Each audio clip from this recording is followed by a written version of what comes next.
invite up one other person to share, and she's going to share with you a little bit about her baptism story and what it means to her. And for me, it's really fun because it's not very often that I get my children to come up on stage. They seem to not want to be on stage at all, and so it's really awesome that you can make your way. It's really awesome that God's using her to share her story. And the really neat thing about Rebekah Raitz is that from the very moment this church started, so 5 summers ago in August of 2013, Bekah was baptized in the lake with her brothers. Before this church ever really started. And the really cool thing is I've just watched her lead as a 13, 14, 15, 16, 17, and 18-year-old in this church. So she'll tell you more about her story. I mean, you kind of already did, but... I grew up in the church, but not just in it. I've always been a piece of it. Ever since I can remember, my parents have been a part of the church. And if I can't remember, there's a picture somewhere to prove it. I grew up in a house where every Sunday we woke up, got ready, got in the car, drove to church.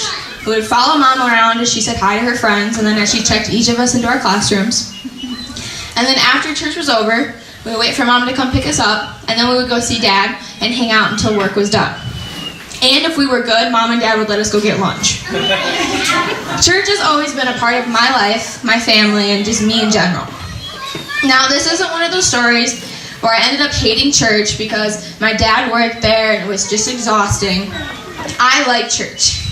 I actually really like that I get to be a part of something amazing, and that as a pastor's kid, a church planner, and as a member of the church, I get to add my voice into something amazing. Yeah.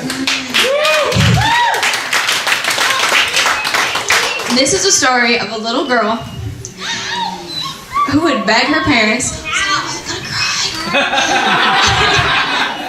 who would beg her parents to please let me be baptized. Who every year would watch her dad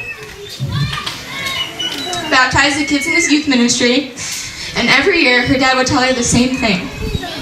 When you're old enough to tell me why we get baptized, why you want to be baptized, and when you know you're ready, then you can get baptized. And so every year I'd wait for that moment of realization that I was finally ready. But it never came. Not until I was listening to my dad speak to a bunch of high schoolers at a camp when I was in 6th grade, when everything just finally clicked. And that's when I thought that I was finally ready. But I waited a while just to make sure that I was actually ready to be baptized.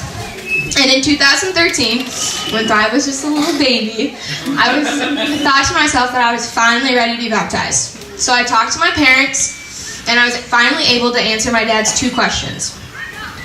I was able to be baptized by my dad and my grandpa over there in that lake, and it will forever be one of my favorite memories. Now, don't get me wrong, life wasn't like a movie afterwards where everything flowed perfectly and it was all perfect. Bad things still happened and things still got hard. But I was finally able to rely on my faith and to know how and when to ask God for help. And now I can look back on 5 amazing years of memories at our church, and it all started with my baptism.